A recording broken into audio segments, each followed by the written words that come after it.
Hi, this is Jennifer with High Tech Diamond, and today I'm going to show the easiest way to remove the backing from our smoothing discs. And on the back, we're going to try and go into an area that does not have any discoloration. These areas over here will be a little bit more difficult, so I'm going to go ahead and with my thumb on either side, I'm just going to pull away. And you can see that the clear sticky backing stays on the colored section, and this comes away.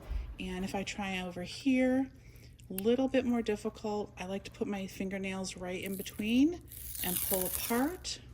And we'll go one more time. And that's how you do it.